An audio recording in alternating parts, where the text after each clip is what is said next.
welcome back to another episode of All in All with Alex podcast. I'm your host, of course, Alex. Today, we are here with a very special guest, Mr. Victor. Hey, how you doing now? It's great to be here. Hey, yeah, good to have you. Good to have you. Now, your last name is it Dedaj? Yes, it is. Perfect. Hey, I think I'm 2 for 2 today on pronunciations of people names, so I think I'm doing pretty good. Awesome. Yeah.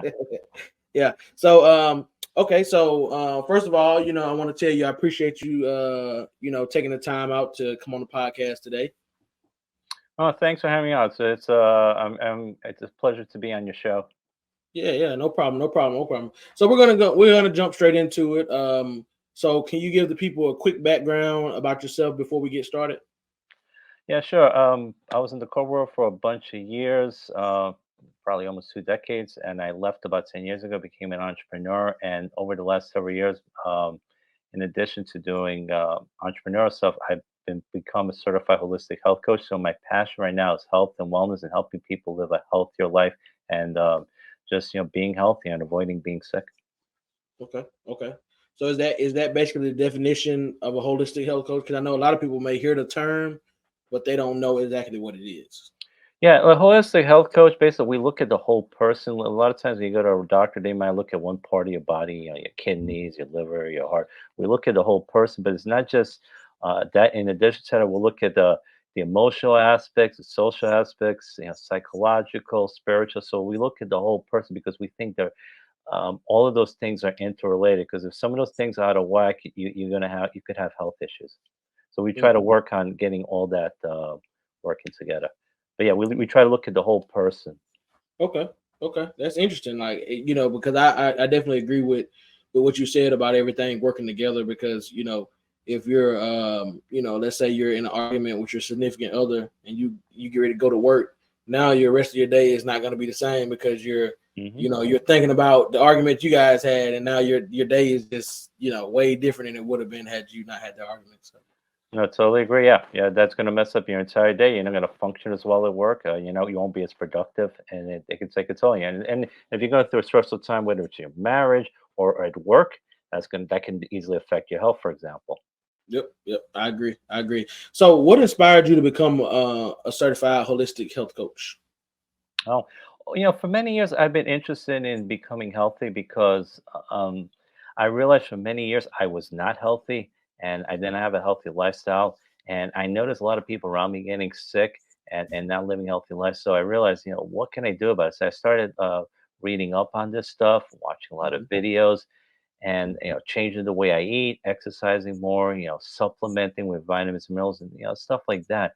And I realized as I did that over the course of time, I started becoming healthier and healthy. I wasn't getting sick as much. One problem I used to have a lot was I used to have a lot of problems with my teeth, like a lot of pain, root canals, cavities. They say there's a correlation between the healthier teeth and your overall health. And I would say I would agree because once I started changing my focus, I've not had any problems with pain in my teeth. I've not had to have any more root canals or cavities, and I don't feel any pain whatsoever. And that's probably been for the last maybe 15 years.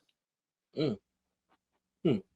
That's interesting. I never heard that term, but as far as being healthy, kind of starts with T. But that does make a lot of sense, when you think about it, because that's theoretically connected to your brain, and I mean your brain controls a lot of things as well. You know what I mean?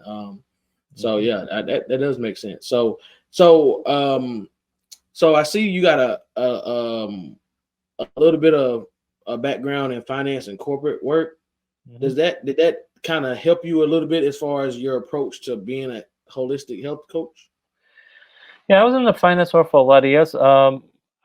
I learned to interact with a lot of different people, so I could definitely tell you I learned the importance of building relationships and friendships, and just the importance of just helping people out. Because I just learned when you help people out, it helps you in your career. It just everything just works for the best. So if you just focus on yourself, you won't get as far in the business world or in most industries. To be quite honest, and I can tell you, being an entrepreneur, you cannot succeed if you don't help people out. So I could definitely tell you, learning just to support other people, teammates, people above me, and also I learned giving them extra value.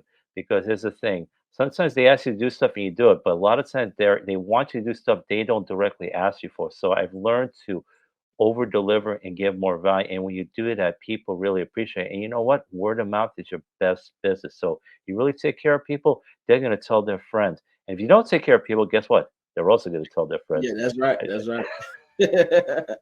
That's right. I definitely agree with that. I mean, that word of mouth can make you or break you when it comes to your business, for sure. Really when it comes to anything in life. You know. So if you had to point out any key principles of being a holistic health coach, that's a mouthful. Holistic health coach. um, what would you say are the key principles of holistic health that guide your coaching and yeah. training?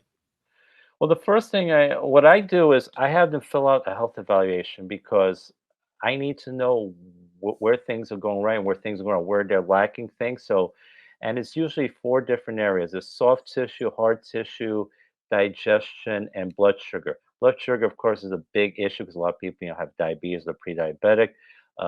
Digestion issues, related to your stomach, your gut health, and a lot of people don't have good gut health. Hard tissues like the hard stuff, like your bones and your teeth, and soft tissue would be like your eyes, your skin, your organs, like your heart, your kidneys, and the liver. So those are the four main areas. So maybe some people their hard tissue is okay, the soft tissue is okay, but maybe they have high blood sugar issues. So then we focus on trying to improve that. So we look at all those different areas. So I need to have them fill it out, and then we could say, okay, you're lacking in this area, and we're going to work on doing this. I'm recommend doing this. We could recommend these products that we have, and that can help work, help you improve in those areas. And one thing I tell people is you need to, if you're going to work with me, you got to give me 9 days because a lot of times these problems have been happening for decades. And you can't expect these problems to disappear in 2 weeks. It'll take some time. So I ask people to give it at least 90 days. And if you see the results are getting there, maybe your score gets better, we continue. If you feel it's not getting better, then you don't have to continue. So it's really up to them. But the vast majority of the time, they see improvement, so they want to continue working with us.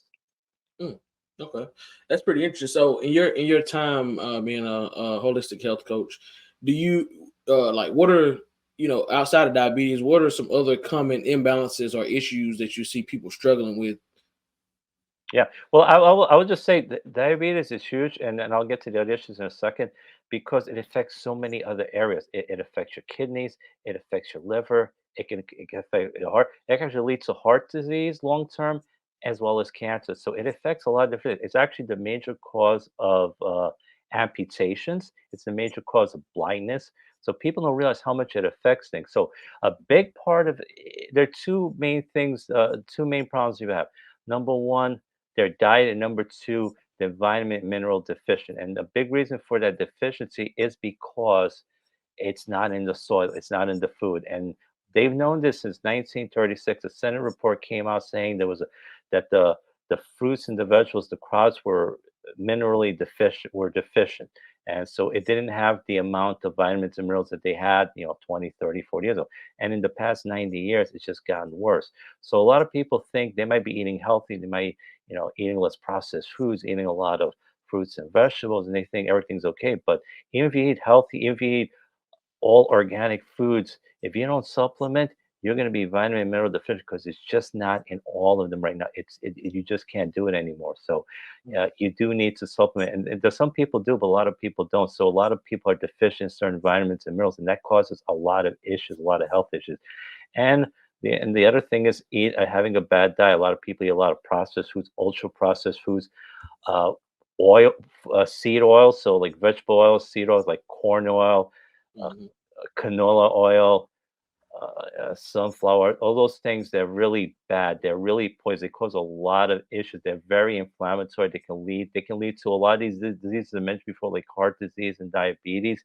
So, what a lot of people fry food with, basically. Fried foods, yeah.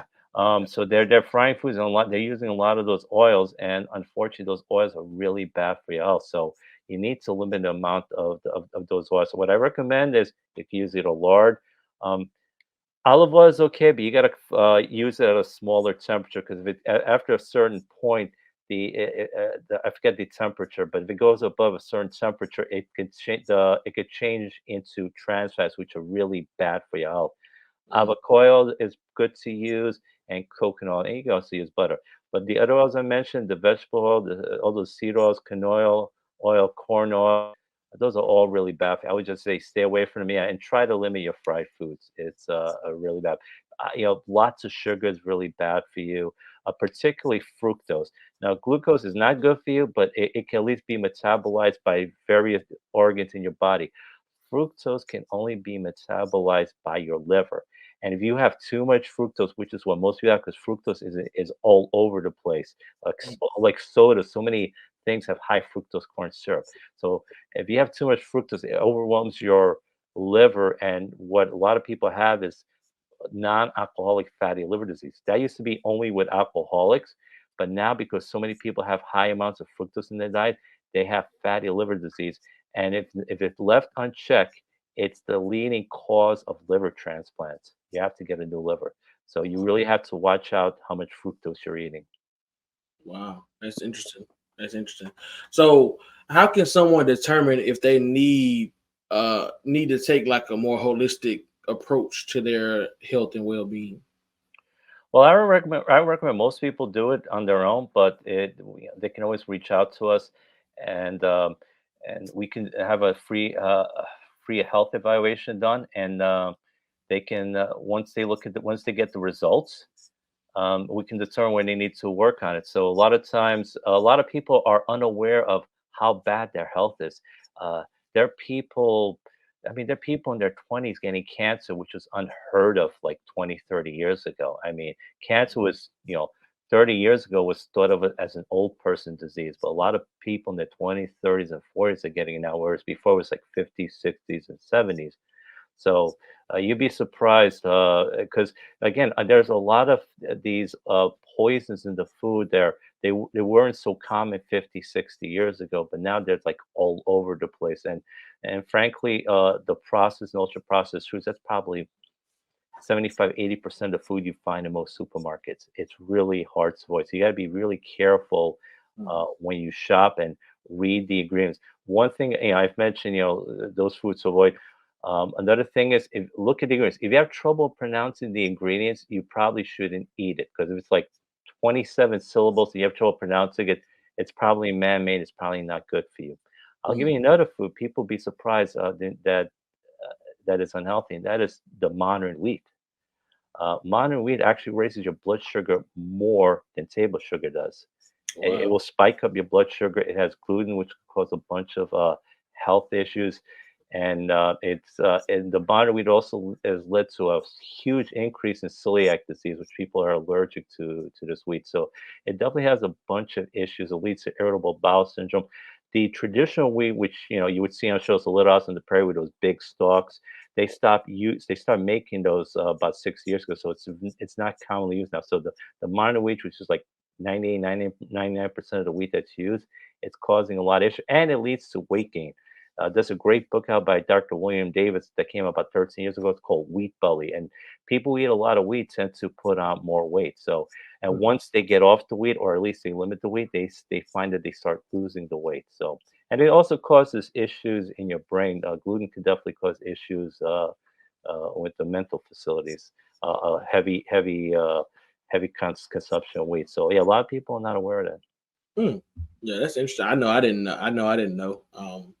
But that's good to know now. I mean, one thing that you know, I, when you're growing up and you're young, you don't really more so focus on health because you're like, you still young, you just eat whatever or whatever. But me, as I cross the 30-year old mark, start realizing certain things like, man, I really need to, do better with my eating and maybe do a little bit more working out. You know what I mean? Mhm. Because at the end of the day, health is everything. You don't have health, you don't have a life. You know what I mean? You don't get a chance to see your kids grow older and all that, what I'm saying, as far as being here on earth. So health is definitely very important. So what are some of like the core lifestyle factors that you feel like impact holistic health the most? Again, the lifestyle things that people should do. Number one, Get enough sleep. Sleep is extremely important for your health. Your body needs to recover. It gets a lot of toxic proteins, and they've done studies. People who get enough sleep, like 8 hours, um, not only do they live longer, they tend to get less of the more dangerous diseases like cancer.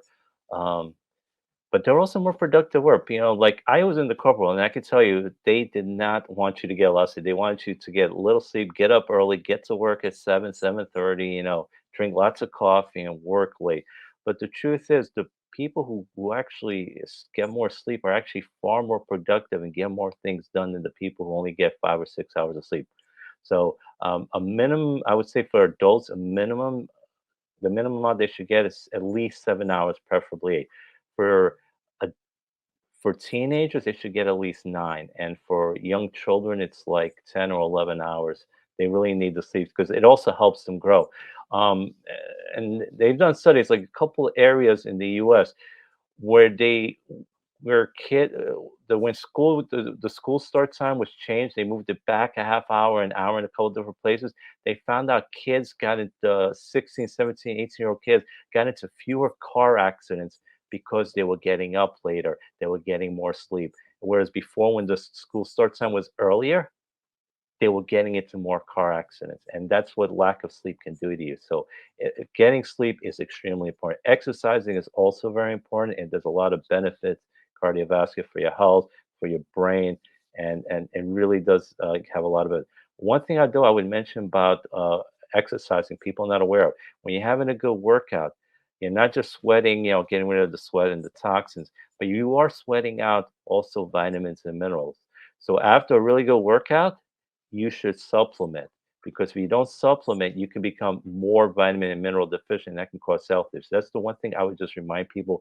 I do recommend exercising, but make sure after a good workout you supplement to make to recoup those lost vitamins and minerals that you get. So a lot of people don't understand that. A lot of people are starting to understand that now, but that's why sometimes you might hear the story: star high school quarterback in great shape drops dead, collapses, and they have no idea why. Chances are he was, he was exercising, working all the time, but he probably did not supplement, and he lost all those vitamins and minerals, and he was deficient. That's probably what killed him. So make sure Okay. you supplement after good work. So you're gonna work an hour on the treadmill, or you're gonna lift weights for an hour. Supplement after you're done. So that's one thing. And then also for exercise, if you want to use it to lose weight, the truth is, if you want to lose weight, exercise is only about 20% of the equation. 80% is diet. The type of food you eat is far more important than exercise, but exercising does help. Exercise while you're fasting. So don't exercise and eat. It's not going to help you much. So first thing in the morning is a great time to exercise because you haven't eaten for 8 hours. So exercise, and then you can eat after you're done. Or later on in the day, if you haven't eaten for 4 or 5 hours, then exercise, and then you can have your dinner, for example. Mm. So that's something to keep in mind. Again, the quality of the foods is very important. Limit the processed foods, the sugars, the seed oils, and preferably try to get, you can have some beef. Grass-fed beef definitely helps, for example. Mhm. um, Organic food, definitely helps. And butter over margarine. Butter is natural food. It's a good fat. Oh, that's the other thing. Fats are have been totally vilified, and there's no reason to do it. Fats do not make you fat. It's the carbs and the seed oils that make you fat. So people that eat, if you think about it, um, a rhinoceros, which is vegetarian, is a lot fatter than a lion, which is a carnivore. So don't worry about eating meat. It's totally fine. Eat meat, eat your meat. So you know, and it interesting, when animals kill other animals, you know what they eat? They don't eat the lean muscle mass. They eat the fat parts and the organ meats. That's actually where most of the nutrition and the health is. And a lot of Mm. people are not aware of that. Like organ meats are very healthy for you. That's what the animals eat. They leave the lean muscle mass for last, but that's what they eat. So don't worry about eating the fat part of the meat. So again, fats do not make you fat. And the other thing that a lot of people are not aware of this, they've been told this lie that cholesterols are causing all these issues. It's not the cholesterol. Again, it's the triglycerides, and the triglycerides part, that goes up because of the sugars, the fructose, and the seed oils. That's the thing that raises that causes the heart issue. It is not the cholesterol. In fact, cholesterol is needed for so many parts of your body. In fact, 80% of the cholesterol is actually made by your liver. So it's so important your body has to make it. It's a good chunk of your brain. And over the last 60 years, when they've been trying to get people to lower their cholesterol, uh, like statin drugs, they take it out of the brain. And what does that cause? An increase in dementia and Alzheimer's. Alzheimer's did not exist 100 years ago. A big cause is because of these cholesterol lowering drugs, because it takes it, and it especially takes it out of the brain, which is where a good chunk of the cholesterol is. Cholesterol is also needed to make the sex hormones. It's needed for estrogen and testosterone. So if it weren't for cholesterol, there would not be a human race. We Yeah. need cholesterol for so many different activities. So like, and what's called the LDL cholesterol, the bad cholesterol, again, it's actually not the cholesterol. It's something called lipoprotein, which carries the cholesterol. There's actually two types of LDL.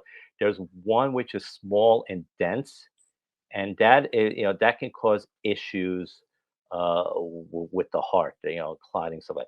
But there's another type of LDL which is large and fluffy, and that's actually totally harmless. So it's you can't look at totally LDL, because there's a part of it that's actually okay, and a part of it that is fine. So so you can't just call it the bad cholesterol. The cholesterol is a lot more complex than people make it out to be. And the HDL, of course, is good, but generally overall, you want cholesterol. So people vilify eggs because it has high cholesterol. But you know what? Eggs are one of the healthiest foods you can eat. They have a ton of nutrients, lots of vitamins and minerals, and and it helps you with the cholesterol. And you know what? The cholesterol in the eggs does actually change the amount of dietary cholesterol in your blood anyway. So what your body tends to do is you eat more cholesterol, it tends to make less. So it compensates for it. So if, for those who actually worry about your cholesterol, don't worry about it. Eat your eggs, get the benefits of it, and your cholesterol won't really change much anyway. And I would recommend for breakfast. Um, the one thing you lose when you're sleeping is like you lose a lot of protein. So I recommend, instead of eating cereal, which is a lot of carbs, eat protein. So like eggs or bacon, stuff like that, which is what people eat for centuries. Eggs are a good thing to eat for breakfast, and you know what? You'll feel more satisfied. And, when you eat a lot of eggs and protein, you tend to feel full. When you eat a lot of carbs, you tend to not feel full. You tend to eat more. So if you want to eat less, That's eat true. more fat and protein. Hmm. That's interesting. I you taught me a whole world of stuff that I didn't know. But of course, like I said, as you're young and you're growing, you just kind of you know eat whatever you're like. Oh, that looks good. I'm gonna try that, and what I'm saying, and you just kind of like going by with life because you're not really focusing on that. But then as you get older, you're like, man, I need to start taking care of my health. So you know what I mean. So I'm at that point in my life now where it's time for me to start doing better myself. So definitely, some of these things that you're mentioning, like as far as the breakfast and eating eggs and things like that, which I'm already an egg person anyway. I love eggs. So I'll just make sure I eat more of them now in the morning. Mhm. That definitely, and you're right, because there's something called a compound effect. It's like when you're eating these bad foods, it doesn't affect your body immediately. It takes it, but a long term, these eating these bad foods, it piles up, it adds up. Yeah, when you first eat a Big Mac at McDonald's, you're not gonna have a heart attack. But if you eat a lot of Big Macs over the course of years, yeah, it can lead to high blood pressure, can lead to arteriosclerosis, heart disease, stuff like that. If you eat a lot of them long term, eat a lot of junk food, it's not gonna happen, if you do it for a week or two. But long term, it compounds. That's what the compound effect is. Small changes lead to big changes, big results if done consistently over a long period of time. So like you said, I think like you said, when you get into your 30s and your 40s, you start feeling it more. It's like, I got to start watching things. And also, when you get into your 30s and 40s, your body starts making fewer things. So it makes less stomach acid, it makes less collagen. So you have to compensate by supplementing with those things. So unfortunately, that's a part of life. So you don't think about it, like you said, when you're 25. But as you get older, you start thinking about it. So, yeah, so there are supplements you could take to compensate for the fact your body's making less of these things. Hmm, okay. Um. So speaking of those supplements, do you have like is there like a certain place people can go to get those supplements, or is it a certain food that they can just eat for those supplements? Or Yeah, I mean, like when the company I work, we have a lot of those supplements, so people can always reach out to me. So they can afterwards there's a lot of them, and they could reach out. There's also stuff available online, like Amazon stuff like that. If you want to like check that out as well, so definitely look into that. I mean, one issue that people have, for example, when they start like in their mid to late 30s, is acid reflux, GERD, stuff like that. They have this acid coming, and a lot of people think it's because they have too much acid. It's actually the opposite problem. Your body starts making less stomach acid around the age of 35, and for a variety of reasons, you start feeling that acid when you eat food. So you actually need more stomach acid. So you should supplement with these things. So one good thing people could take, for example, is apple cider vinegar tablets. I take 4 tablets a day, and I get that acid in there. And if you take it, you will realize you won't feel that heartburn, that acid reflux. That's actually the main issue. You need more. Your body doesn't make more things as you get older; it makes less of it. So you actually need to get more acid. And when you start taking, so you could take some of these meds like omeprazole and stuff like that. Yes, you won't feel that heartburn, but the problem is it reduces the stomach acid, and you need the stomach acid to absorb the nutrients. And if you get less and less of that stomach acid, you can't absorb the nutrients. It can lead to a whole bunch of issues in your gut, like leaky gut syndrome and small intestinal bowel syndrome. Um, Hmm. and these are things that can lead to a whole bunch of other illnesses. So you want to make sure you have enough stomach acid to absorb all the nutrients as well as prevent these diseases. Your stomach really needs a stomach. So make sure you get enough. Again, when you're 20 years old, you really don't need to worry about that. But as you get to your late 30s and 40s, a lot of people start feeling this acid reflux. So my recommendation is take more acid. So like betaine, hydrochloric acid is good. And again, as I mentioned, apple cider vinegar tablets. Hmm. Yeah, that's interesting. I don't think I've had any issues with acid reflux, but you know, now that I know, that's actually a pretty good idea. Especially like I said, I'll be 32 this year, so I'm getting close to that age. You know what I mean? Mhm, So I guess it's better to go ahead and start now and be prepared. Because mhm. I'm not gonna be making more acids as each day goes by. So, Yeah, um, yeah. Like whenever that day comes for you, whatever it is, I want you to know, just take the apple cider vinegar. So I don't want you taking like baking soda or take some of those meds that will reduce the stomach acid because it's just going to cause you more health issues. I want you to be healthier. yeah, yeah, that's definitely the goal. That's definitely the goal. So, how does stress, affect um a person's health? Like, what ways have you seen stress affect people's health? Yeah, I mean, stress just takes a toll on you. It just really makes you more vulnerable to a lot of diseases. It can raise your blood pressure. It leads to a whole bunch of. You just find when you get stressed out, you seem to be more vulnerable to a whole bunch of different diseases. There's a big relationship between your brain here and your gut health. They affect each other. A lot of people call the gut the second brain, and some of the diseases of the brain, a lot of doctors seem to think might originate in the gut. And so your stress will affect your gut and vice versa. So, your 70% of your immune system is actually in your gut. So if your gut health is affected, it causes all kinds of issues. And a lot of people don't realize this. Um, Antidepressants, they're focused on the wrong thing, which is the brain. The hormone that helps you feel better, or serotonin, 80 to 90% of it is actually made in your gut. Only 10 to 20% is made in your brain. So if your gut health is better, you're probably going to feel better. So if your gut health is out of whack, you're going to be more depressed. You can be more stressed out, and that can just lead to a whole bunch of illnesses. So they both affect each other. So being stressed out can play a role on your gut as well. And if your gut's messed up, it can affect your brain also. So they both affect each other. Yeah, that's interesting. And I actually just heard that probably like a week ago. My brother had some issues where he ended up passing out. And so I was like telling him, like, hey, go to the doctor, what's up, whatever.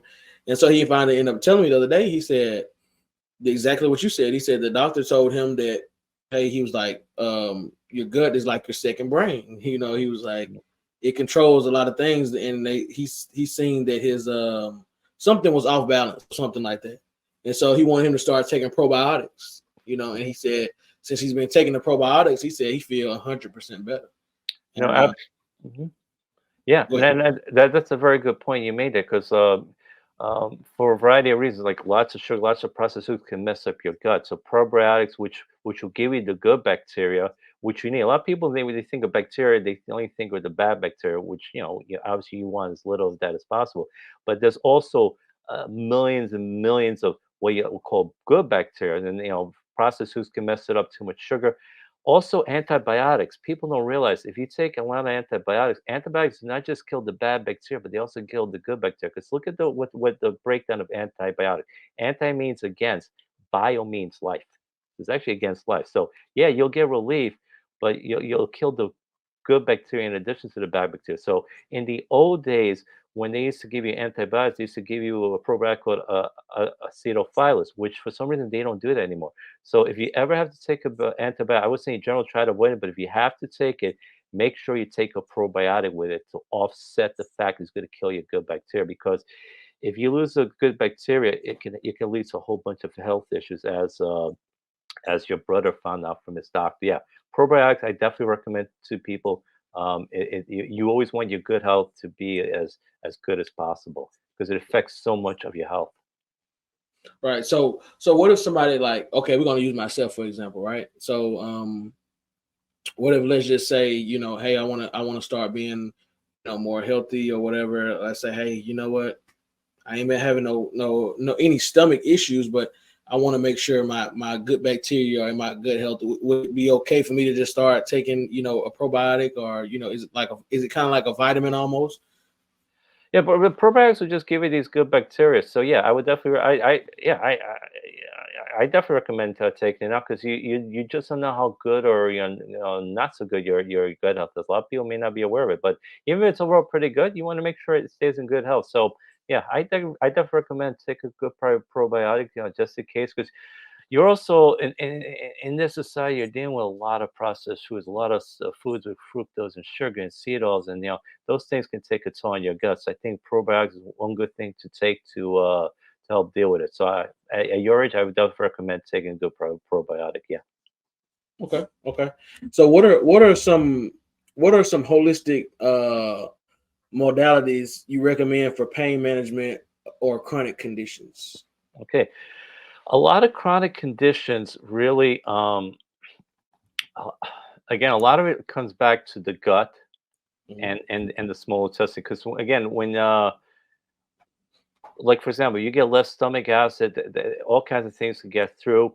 Because number one, in the small intestine, that's where you don't want things going through. And they usually go through the large intestine, but when your whole gut health is out of whack, bacteria stuff like that can go through holes in the small intestine. That's called small intestinal bacterial overgrowth, and that can just open you up to a whole bunch of illnesses.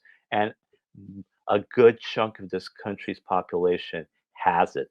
Um, I would say probably 60 to 80%, maybe more, probably have some sort of gut issue, leaky gut, small intestinal bacterial overgrowth, or also called SIBO. So you really want to take care of the gut health. So that's why the probiotics are good. Limit the processed foods, eat good quality food. Make sure you have enough stomach acid because it's going to process all the nutrients and all the foods and it'll help strengthen that barrier. And actually, the other thing is, you also want to make sure you have enough salt. Salt is also very important for your cell health as well, and it also is important for your stomach acid. Salt's been a little way too vilified. It is actually very important, so you do need to have salt as well. But yeah, I would say that's the primary thing that help you avoid a lot of chronic conditions. And I would just definitely say limit limit the sugars, especially the fructose. Limit the processed foods because that leads to a whole bunch of chronic conditions. So and that leads to a lot of the pains people feel, the arthritis pains. A lot of that's inflammation. So, like as you get older, I would definitely say recommend collagen supplements. EFAs, essential fatty acids, that also those are also anti-inflammatories that can also help deal with pain. Turmeric is good. Cinnamon is good. So there are a lot of natural things you could take. I would just say, like, the thing is with painkillers, like all the different ones, like the Tylenols, ibuprofen, all that stuff. What they do is they mask the pain, but they don't address the symptoms. So Mm. they only mask the symptoms, but the underlying issue is still there, and that's the problem with a lot of pharmaceutical drugs. They only suppress the symptoms, but they really don't take care of the underlying problem. So that's what, and unfortunately, a lot of them do have bad sides. Some of these painkillers, they can affect long term your liver health, or some of them can also affect your kidney health, and those are two of the more important organs in your body. And that's also that high blood pressure also affects your kidney health. And people don't realize probably the major cause of high blood pressure is, again, the fructose, the ketones, all those things really affect the blood pressure. And that's why it's important also to supplement. Like magnesium is really good for keeping your blood pressure in check. So a lot of people deficient in magnesium, they're deficient in calcium, which is important for your bone health. For example, I mentioned the EFAs that will also help with your blood pressure. It will also help probably thin your blood a little bit. And it's also a great anti-inflammatory. It's good for brain health. It's good for so it's good for a whole bunch of things here. And a lot of people I probably don't get. It's also great for skin health. People who have like a bad skin or dry skin. Guess what? When they take the EFAs, essential fatty acids, guess what? Their skin health improves. So, Mm. um, vitamin D, for example, is really good for your immune system. And one of the reasons people get sick during the winter is because they don't get enough vitamin D. Why do you get vitamin D primarily? You go out in the sun. But that's your main source of vitamin. You can also supplement. It's not in a lot of foods. But during the winter, guess what? You're not in the sun that much. And even when you go outside, guess what? You're mostly covered. Maybe only your face will feel the sun. The rest of your body's covered. During the spring and the summer, guess what? You probably have a short sleeve shirt. During the summer, you're probably in shorts. So your sun is hitting your skin all over. So that's why one of the reasons why people don't get sick is vitamin D is extremely important for your immune system. Vitamin C, very important for your heart health. It's actually important for your bones. It works to help build collagen, which collagen and calcium are the two things that are required to build your bone health. And vitamin C is important for collagen. So yeah, vitamin C helps with a whole bunch of things as well, and it's great. It's antiviral, it's an antioxidant, so it's antibacterial. So it helps. It's also great for your immune system as well. So and there's a whole bunch of other vitamins and minerals. And if your body has enough of them, either through diet or through supplementing, it can really help boost your health. So a big reason for a lot of these chronic conditions and pains is because people are not only are they eating bad quality foods, but they're deficient in a bunch of vitamins and minerals. Mm. So, so if someone was like, hey, I really want to get I really want to get my health together, and they let's just say they're working on their diet, they're working on getting their diet better, but they decide, hey, you know what, I'm gonna take, we're just gonna say something random like a one a day multivitamin, um, since we talked about it, a probiotic, EFA, and something else. Would you recommend that? Like, or would that be something that's like, or would you recommend like getting up maybe like evaluation or something first to see exactly what they need, or how would you go about that? Yeah, I would recommend always the evaluation because a lot of times it could be more things that could be an issue than you are aware of. So sometimes people are aware of something, but a lot of times it's more than what they realize. So that's why I like those four areas I mentioned: the hard tissue, the soft tissue, the digestion, and the blood sugar.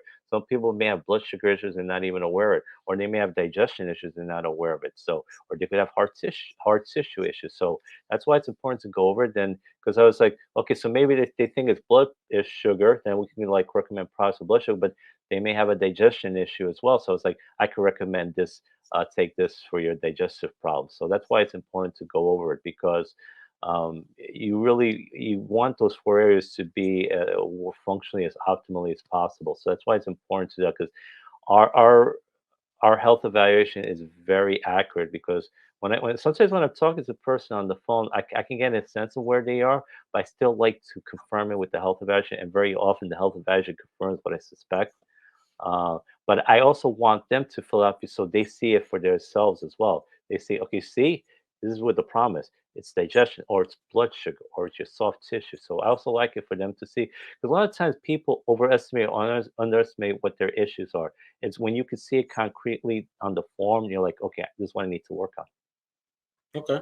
So for them to get the evaluation is something they go to, like maybe like your website or something to complete.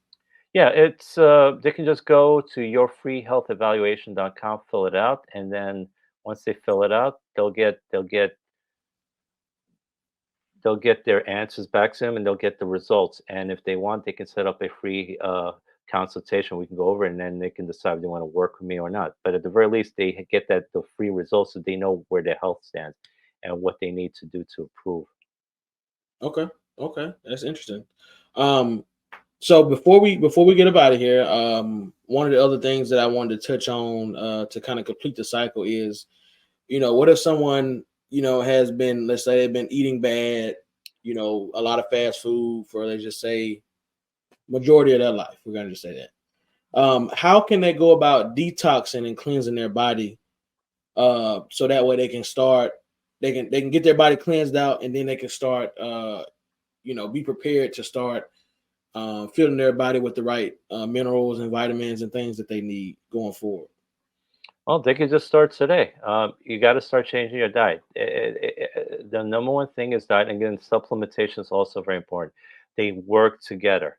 So you can't out supplement a bad diet. I'm big on supplementation, but if you supplement, but you have a bad diet, you're going to have issues. If you have a good diet, but you don't supplement, you're also going to have issues because you're going to be vitamin and mineral deficient. So they both work together. You have to eat good quality foods. You have to supplement, and you need to exercise, and they all work together. And you have to get your mental health going well, and you work on your gut health. So you can start working on that today. So number one, I would say start changing your diet, because that's something you have control over. Now, uh, millions and millions of people, and I can tell you, have issues with giving up carbs and sweets, and I can tell you, I got a sweet tooth too. But I've been able to work on it. I limit my carbs. Like I love Italian pastries. I go to these Italian desserts. I could eat those all day, but I don't go them. It doesn't mean I never do. But instead of going like a couple times a month, I might go 3 times a year, 4 times a year. I limit it. Doesn't mean I don't enjoy some of these foods. I'll still eat some pizza. I just don't eat pizza as often as I used to, because Mhm. pizza has a lot of carbs, and too many carbs is bad. I'll still occasionally eat ice cream, but I'm going to eat ice cream all the time. Doesn't mean you can't eat some of these foods. I mean, there's some people that are very strict; they don't want to eat any of this thing at all. But I will occasionally eat these things. I just eat it a lot less. So I would say limit the sugars, particularly fructose. Get get Get rid of the sodas, both the regular sodas and the diet sodas, because they increase insulin resistance. And a study came a few weeks ago. They also can a cause of arrhythmia for your heart. So it causes heart issues as well. So you definitely want to limit those. Also, fruit juices are very bad. People think it's fruit juices. No, because fruit juice that has no fiber and it's all sugar. If you drink apple juice or orange juice, it's almost like eating. It's almost like drinking soda, except you might get a few vitamins and minerals, but you're getting a ton of sugar. So I would say don't drink the fruit juices. Um, Fruits like apples and pears, they do have fructose in it, but they also have fiber, which will help offset some of the fructose. So you can have some fruits.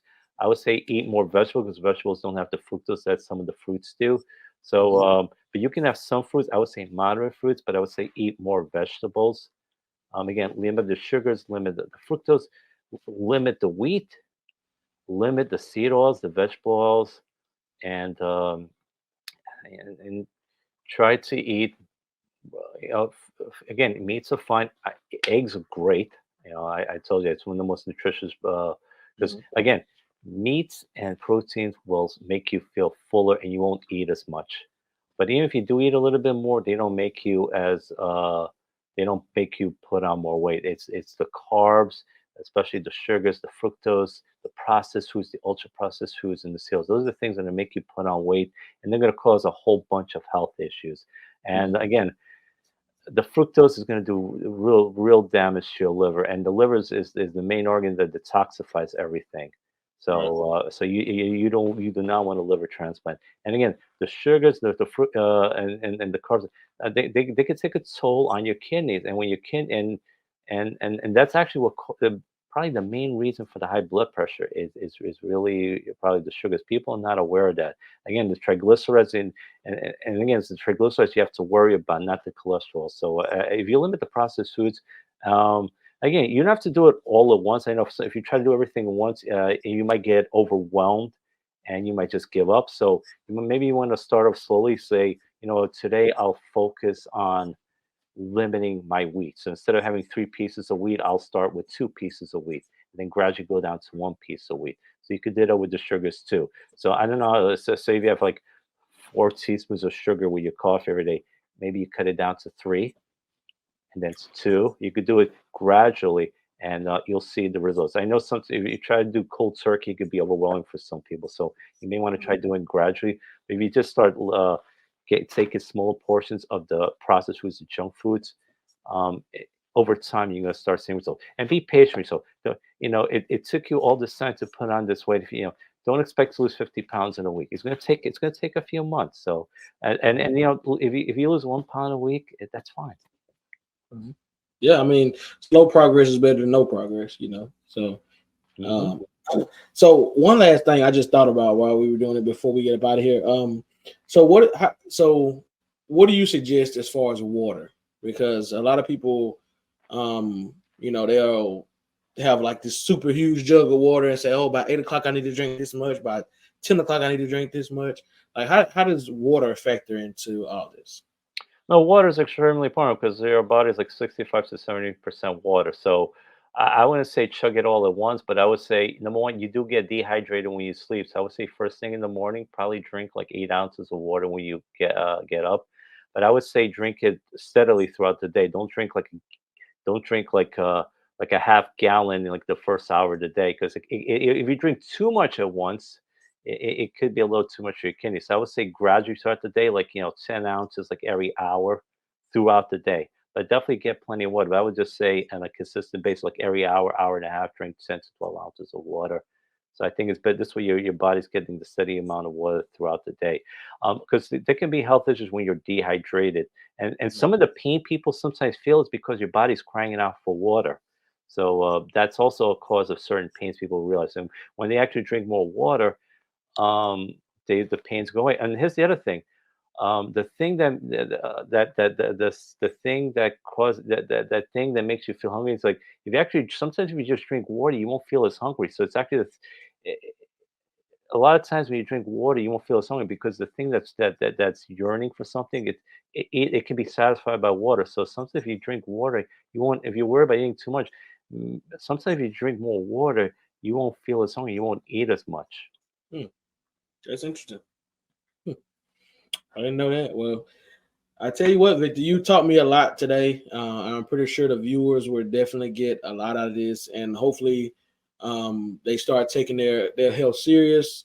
Hopefully, they get in touch with you and do the free evaluation, and then get you to help them change their life. In that 90 days, starting out, and even beyond that as well.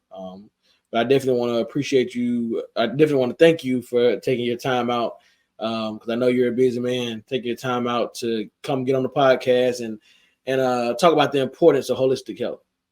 Oh, my pleasure, Alex, and thank you for having me on the show. I had a great time. It was a real pleasure being on.